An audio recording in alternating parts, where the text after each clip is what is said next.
आप सभी को मेरी तरफ से जय माता दी। पिछले कई वर्षों की मकर संक्रांति की तरह इस साल भी मकर संक्रांति का पर्व 15 जनवरी को ही मनाया जाएगा।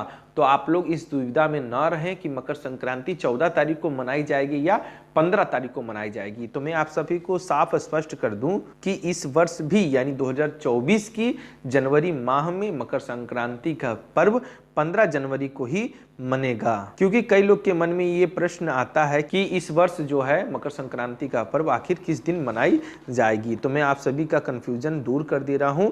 आप इस बात को स्पष्ट कर लीजिए कि इस वर्ष भी मकर संक्रांति का पर्व 15 जनवरी को ही मनाया जाएगा। लेकिन एक बात आपको ध्यान देने वाली है कि मकर संक्रांति का पुण्य काल का समय क्या है, तो उसे बिल्कुल ध्यानपूर्वक सुनिएगा। मकर संक्रांति का पुण्य काल का समय है प्रातः 7:15 से सायं 6:21 तक, और मकर संक्रांति का महापुण्य काल का समय प्रातः 7:15 से प्रातः 9:06 तक है। यह है मकर संक्रांति का महापुण्य काल का समय। मकर संक्रांति 15 जनवरी को ही मनाई जाएगी। इस दिन भक्त पूरे विधि विधान से पूजा अर्चना करें। साथ ही पूजा करने के लिए सबसे पहले उठकर घर की अच्छी तरीके से सफाई कर लें। हो सके तो घर को धुल लें या तो गोबर से लीप पोत कर पवित्र कर लें। इसके बाद अगर आपसे संभव हो सके तो आसपास किसी पवित्र नदी में स्नान करें।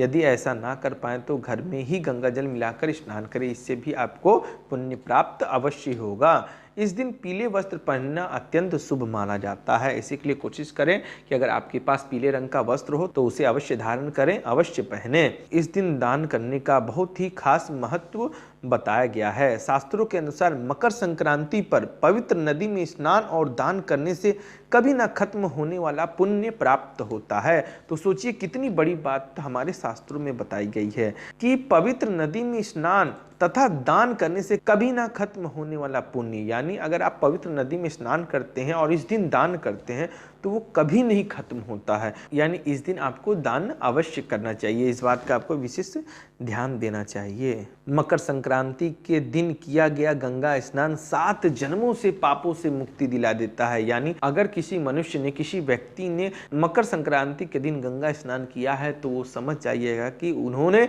अपने 7 जन्मों के पापों से मुक्ति का मार्ग खोल दिया है। इतना पवित्र दिन है मकर संक्रांति का। मकर संक्रांति के दिन से दिन बड़े होने लगते हैं और जबकि रातें छोटी होने लगती है। इस दिन से सूर्य उदय होना प्रारंभ हो जाता है, क्योंकि शीत का माहौल हो जाता है, ठंडी का माहौल रहता है जनवरी माह में। तो मकर संक्रांति के बाद सूर्यदेव महाराज अपना दिन काल बढ़ाते रहते हैं। तो आप सभी के मन में जो डाउट था मकर संक्रांति के दिन के लेके, तो मैं आप सभी का डाउट क्लियर कर दिया हूं कि इस वर्ष भी मकर संक्रांति 15 जनवरी को ही मनाई जाएगी। तो भली भांति आप सभी लोग मिलकर श्रद्धा भक्ति के साथ भगवान का पूजन अर्चन करें और साथ ही अगर संभव हो सके तो नदी स्नान अवश्य करें और ना हो तो गंगा जल मिला के स्नान कर लें और दान करना बिल्कुल ना भूलें।